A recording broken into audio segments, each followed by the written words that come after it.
Hello বন্ধুরা, তোমাদেরকে স্বাগত পূজা খাইকাই হেসেলে। আজকে নিয়ে এসেছি এমন একটা রেসিপি যেটা ফেলে দেওয়া উপকরণ দিয়ে আমি রান্নাটা করব। এই জন্য পটলের ছোকলা নিয়ে নিয়েছি আমি চিংড়ি মাছের খোলা।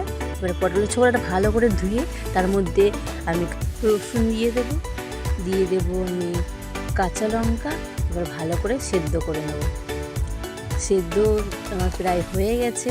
এবার আমি নামিয়ে নিয়েছি, ঠান্ডা করতে দিয়েছি। এবার আমি একটা কড়াইয়ে তেল গরম করে নিয়েছি, তার মধ্যে দিয়ে দিচ্ছি কালো জিরে, রসুন আর কাঁচা লঙ্কা, দিয়ে দিচ্ছি শুকনো লঙ্কা।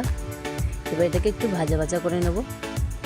ভাজা ভাজা হয়ে গেলে এবার চিংড়ি মাছের যেগুলো ফেলে দিই, মাথা লেজ এগুলো দিয়ে দিয়েছি। এবার একটু নাড়িয়ে তার মধ্যে দেবো নুন, দিয়ে দেবো হলুদ, দিয়ে ভালো করে ভেজে নেব। ঠিক এমন একটা ব্রাউনি কালারটা আসবে। ব্রাউনি কালার চলে এসে প্রায় হয়ে গেছে।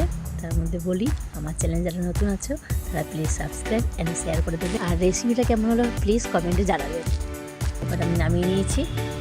এবার আমি বেটে নেব।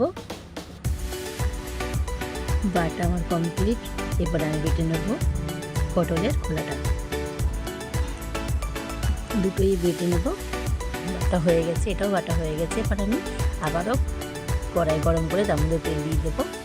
তার মধ্যে দিয়ে দেবো কালো জিরে, দিয়ে দেবো একটা শুকনো লঙ্কা ফোড়ন, তারপরে দিয়ে দিব সেই পটলের খোলাটা বাটা, দিয়ে ভালো করে নাড়িয়ে নেব।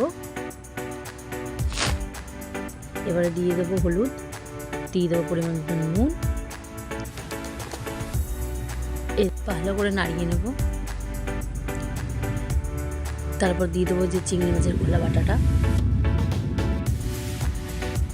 ভালো করে নাড়াতে হবে, অনবরত নাড়াতে হবে।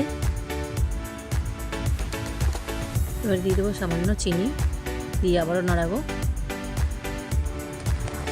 নাড়াতে ঠিক এমন কালারটা চলে আসবে, আর কড়াইয়ে লেগে থাকবে না, কড়াই দিয়ে উঠে যাবে, এমন একটা ডোরা হয়ে যাবে। কড়াই পুরো মনেই হবে না যে কড়াই আমি করেছি।